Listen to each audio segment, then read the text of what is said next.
responsibilities. However, by the time I got home from class, things were shuffled around a few times, set aside. And I did receive a letter that was dated January 16th. I did not see it until February 5th because I had sent in the report the next day after I became aware that I was supposed to file the CFA 4. And so when I was aware of it, I completed it and sent it in. And then I received a letter on April 2nd,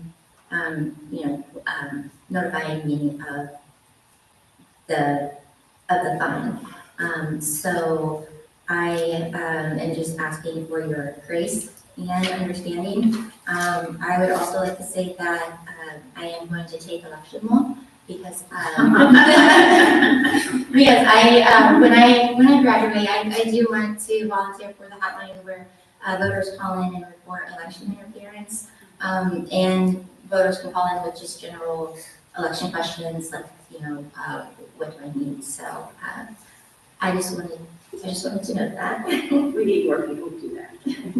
Title III is the best. So I just asked for, and this fine is the cost of books for the semester. So I just ask for your grace and understanding. So thank you. Thank you.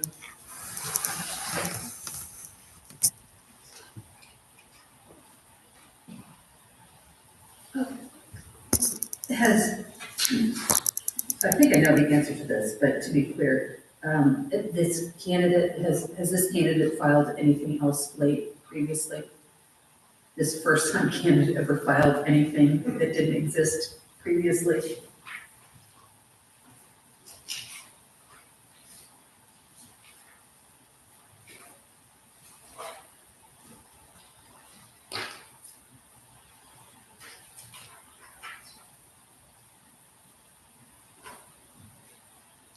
There were a couple in 2023. That were late? Yes.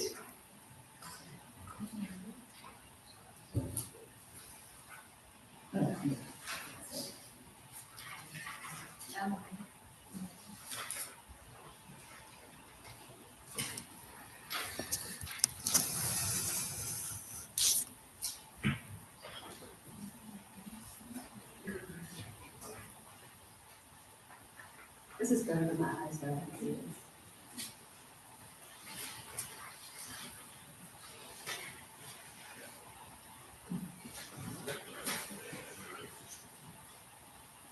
So just remember, Madam Chair, if I'm right. So one thing I want to clarify too for the board. So I also provided in your packet the updated Marion County Election Board campaign fine waiver and reduction policy. That was updated in April of 2024. The board, if you'll recall, essentially granted amnesty for anybody that had fines prior to that time. And so the fines that are before you today are, this would be the second deadline under the new policy. So that's why we provided you a sort of historical sheet of past fines for your reference, but those are fines that are under the old policy and are essentially kind of have been waived by the board. thank you.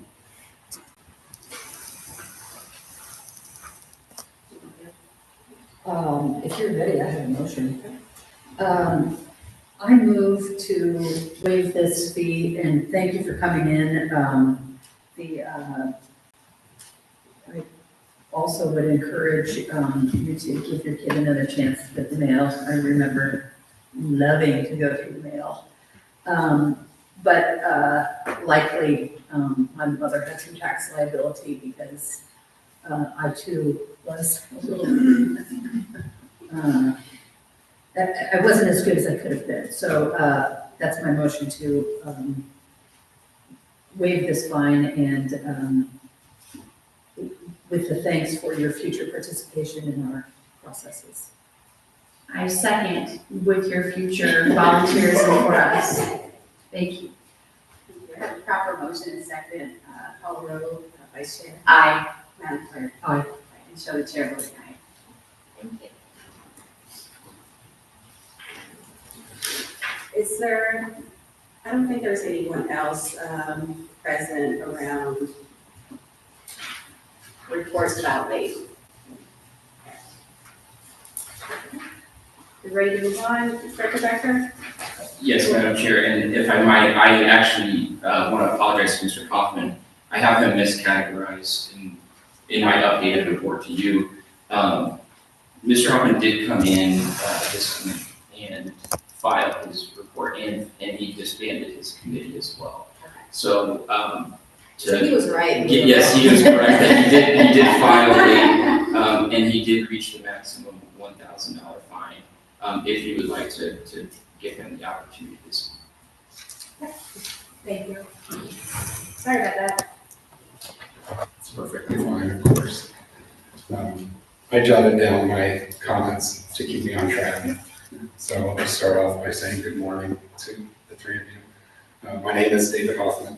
I'm here before you today to respectfully request a waiver of the state mandated $1,000 fine that has been assessed to me as a result of a clerical error in my campaign finance reporting. This following my unsuccessful campaign to become the mayor of Lawrence in the 2023 election year.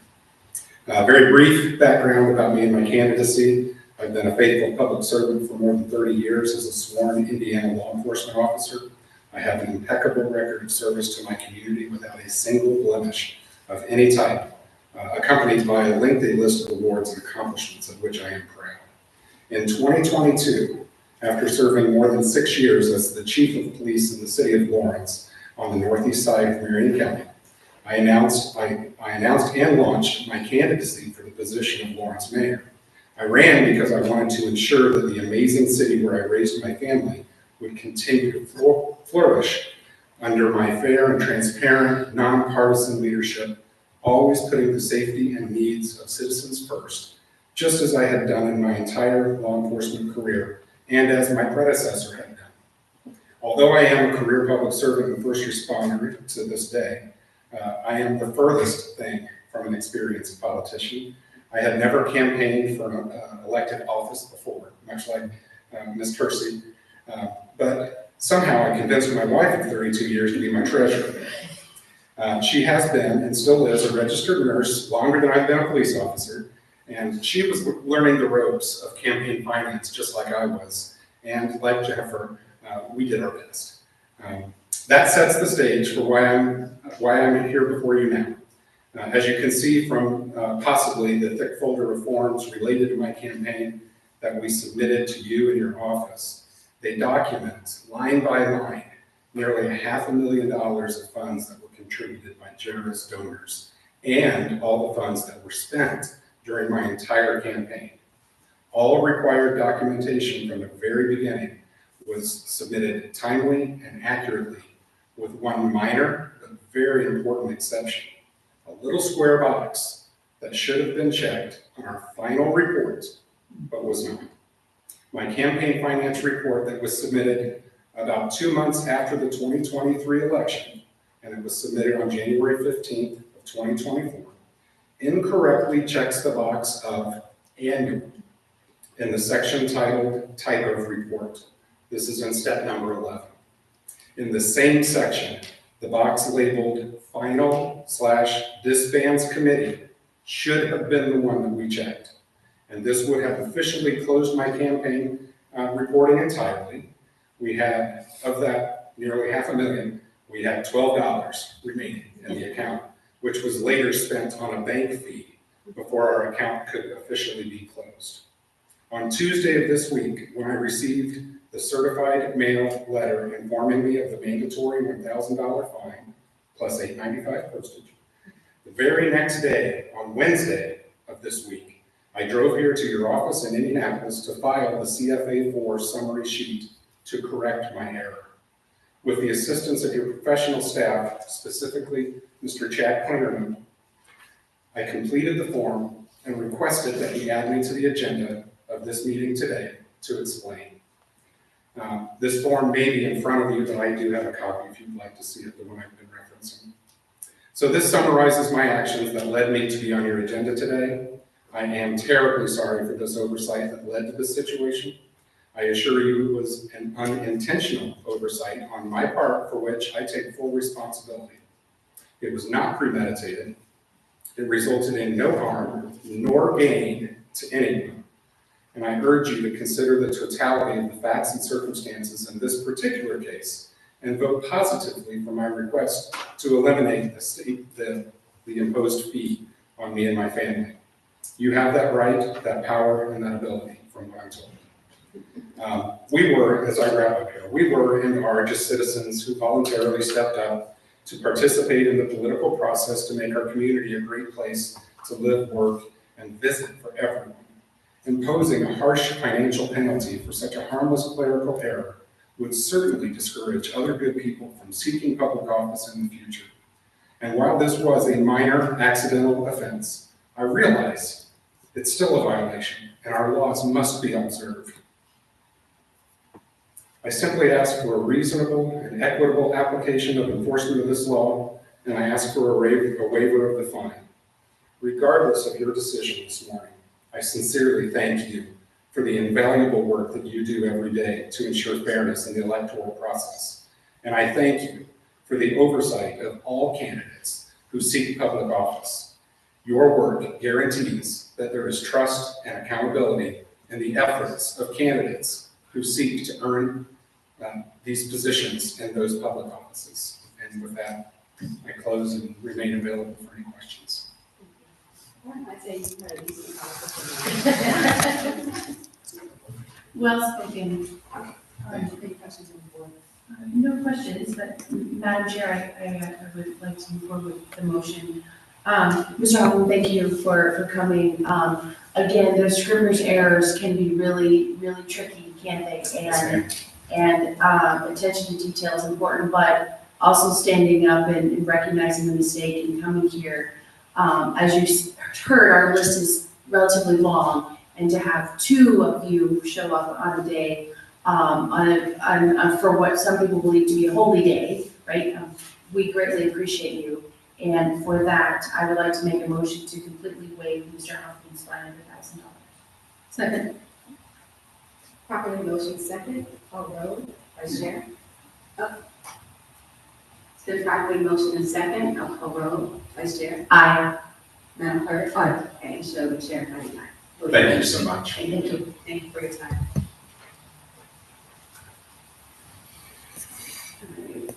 Well, certified mail. Can you explain what the certified mail, the fee? All committees subject to campaign finance fine are required to pay the postage cost for the certified notice sent to them. This fee applies regardless of whether a waiver of reduction is ultimately requested or granted. Is that part of statute? That statute? All right, well, $8.95 plus the cost of gas to get in. Good catch. Maybe that's something we should work on next session, Counselor. Yeah, we work on a deal on that. Okay. All right, we'll go back, we'll take back David Hoffman off of the next list. But we'll go to Director Becker, go through the no reports filed grouping. Thank you, Madam Chair. And as it's titled, we do not have files for these committees yet. And all of them have reached the $1,000 maximum fine. To Madam Clerk's point, we do provide notice through letters, emails, and phone calls to notify folks not only of deadlines, but we also notify them of their opportunity to come before the board as well. So on this list, David Blunt from is Lawrence City Council, Micah Castilla from Lawrence City County Council, or City Council, apologize. Mark Clark, Lawrence City Council, Philip Davis II, Beech Grove City Council, Lanier Eccles, IPS School Board, Rodney Fields, Jr., Pike Township Constable, Christina Frey, MSC of Washington Township. So, Andrew Harrison, County Clerk, Mary Enby, City County Council,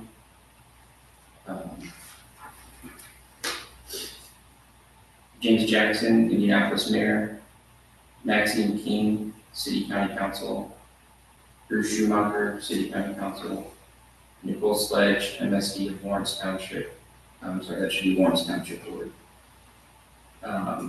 Robin Stewart, Center Township Board, Terry Webster, Pike Township Board, Vincent Williams, Center Township Constable, and James Wright for Beech Grove Mayor. Staff did want me to bring to the attention the committee of Meredith Envy.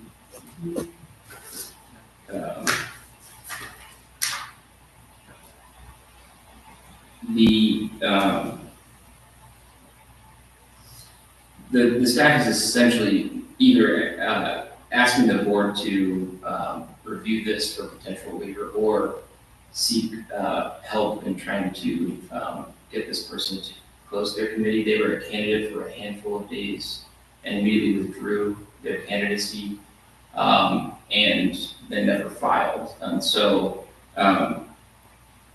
they never raised any money. Is that correct, Chad? There's no reports of any expenditures or contributions. But staff wanted to also potentially seek help in maybe in a public meeting if Meredith Enby can get back in contact with us, or if someone, maybe a member of the board or some of the political parties we can work with to try to track down, again, this person filed for candidacy, opened a committee, and then withdrew, I want to say within a week or so, filing to be a candidate and never disbanded that committee. And so, not asking for a waiver on behalf of the committee, but I just wanted to highlight that for the board, that one is sort of an outlier from our perspective as well. Madam Chair and Secretary, I'd be happy to take that request from Mr. Allen. Yes, I'd be happy to do that. By statute, the fine exists, right, because they didn't meet the requirement, but we also want to we've been unsuccessful in reaching out to this person and trying to get them to close that committee so that this doesn't become a perpetual problem for them down the road. Has this former candidate received already notice of the fine? Yes, so they would have, we provided certified letters to everybody who was fined, notifying them of the fine. Did we get a signature back on that? Yeah, so we did not receive a signature card. When you send certified mail, you get a card back and they sign for it. We did not receive a card back, but they received that, so. I'd be happy to follow up on that. Thank you. So a lot of these committees where there was no report filed, they are older committees, and it's my understanding that if there is a debt owed or over a certain amount that is listed on the report, that much like the committee that we administratively disbanded for Martha Baker Blue, some of these would be eligible if they had different, if they didn't have debts listed or they didn't have something over a threshold listed as cash on hand, which is, although we believe probably unlikely, the law remains that it is not something that's available to us as it was in the case for Martha Baker Blue's committee. That's correct, and one of the reasons I wanted to highlight kind of the line of demarcation, I guess, of the old policy and the new policy is there's only been 2 deadlines that are under effect in the new policy. And the new policy that this board passed refers unpaid fines to the city collections department. And so the fines that were kind of existing prior to the revisal of the policy, I don't know, those are just kind of those have been kind of granted amnesty. These then, I believe, would be the first set of fines, in addition to the others that we'll talk about. But if these go unpaid for 60 days, these would then be referred to collections. So that would be the next step. To your point about the administrative disbandment, or dissolution, some of these had been on the ballot in 2023 or in 2024, so they had been filing other reports. But for this particular deadline, they just reached that maximum fine of $1,000. So you're correct, either through a variation of they had too much cash on hand, or they had filed recently with us, they did not meet the qualifications for the dissolution.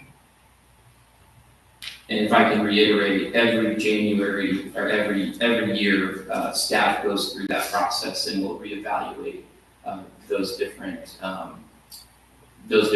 organizations that have open committees with us to determine if they're eligible for that dissolution.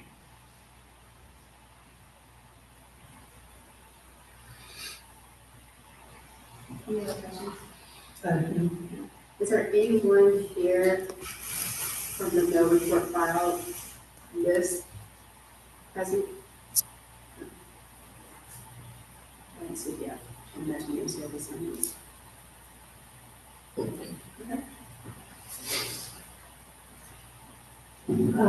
have a question about this. If these are going to collections, Sorry, not the $1,000 fine ones.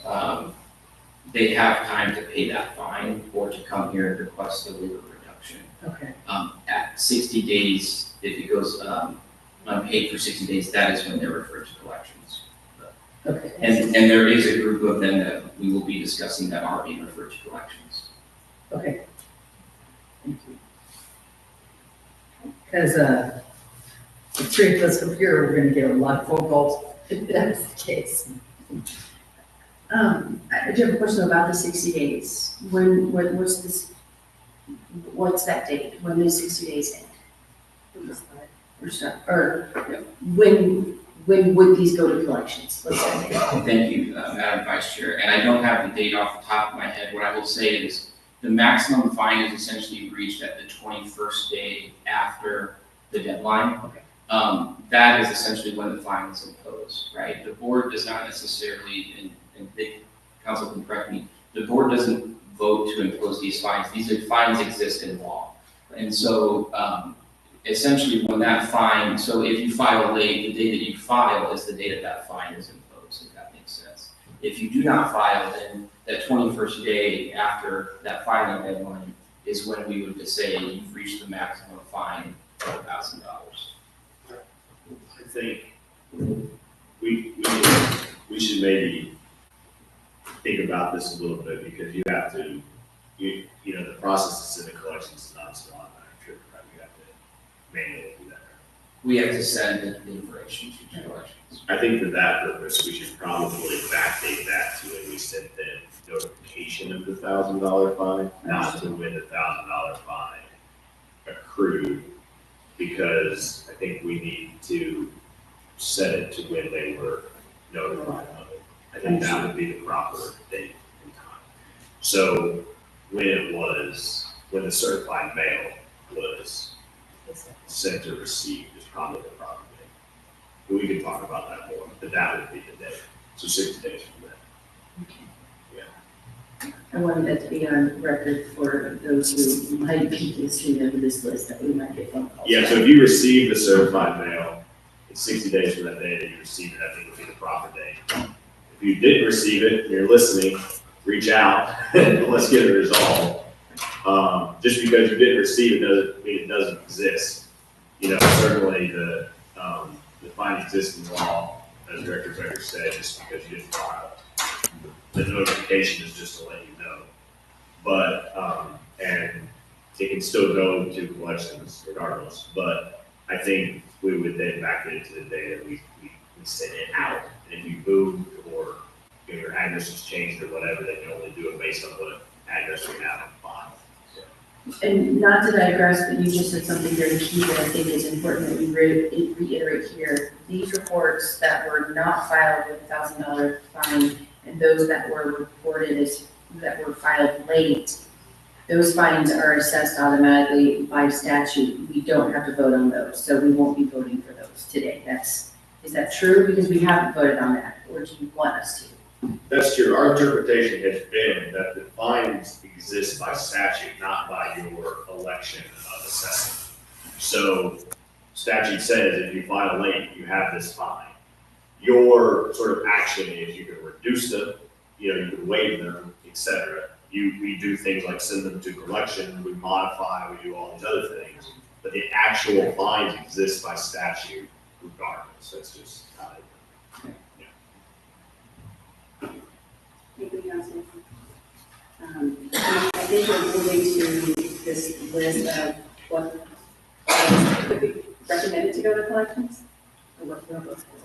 Yeah, thank you, Madam Chair. So again, based on the policy that was adopted in April of 2024, these fines were accrued based on the pre-election campaign finance deadline, which would have been the October deadline prior to the November election. And as we discussed, they have been assessed. They've had their opportunity to come to the board and request a waiver or reduction, one of which did have their fine reduced.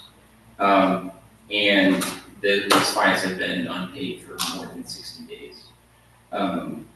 So the four at this point that the staff is prepared to refer to collections are Pam Decker for Lawrence Township Board, Robin Stewart, Center Township Board. Pam Decker was a fine that was reduced to $275. Robin Stewart, Center Township Board has a fine of $1,000. IPS Community Pack has a fine of $300. And the Pike Crowd Pack has a fine of $1,000. And again, these are, again, reported to the board based on the policy. We're prepared to send these to the city collections department. Questions? Madam Chair, and Council, because this is following our policy, not state statute, do you need a vote on these to go to collections from us today? No, you're just following a policy. So you already voted on the policy. It's the staff just following the existing policy. I think you would only need a vote if you want to deviate from the policy.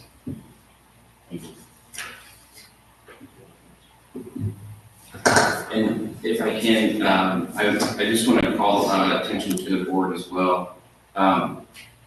You'll note on the committees referred to collections as well as the committees that did not file. Robin Stewart for Center Township Board exists in both.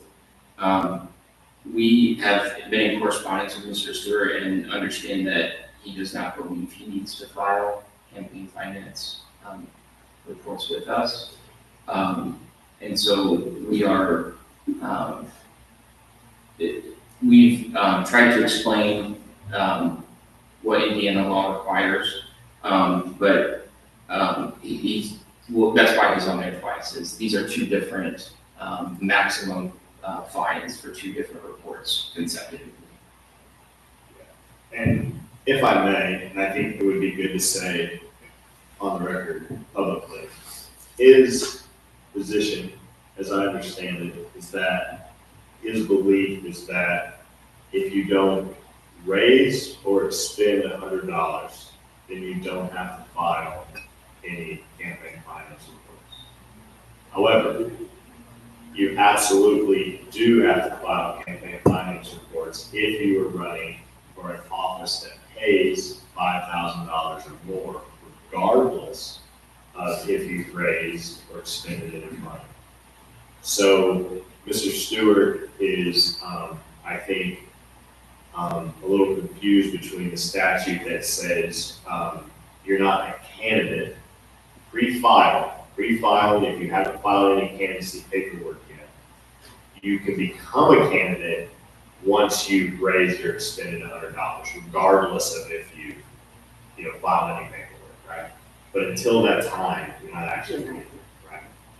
And if you're running for an office that's below that $5,000 amount, that can be a trigger relative to campaign finance.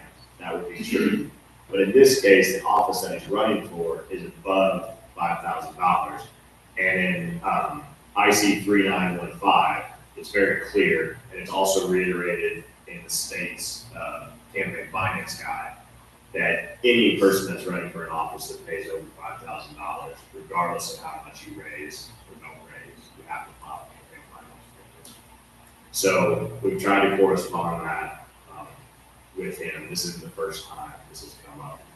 I just wanted to say that, I think, for the record, that's sort of what's going on. But those reports do need to be filed, so that's why it's. Just so, but we have informed him of the RB and the statute as well. Multiple times. Now I don't believe what the law is. Our interpretation,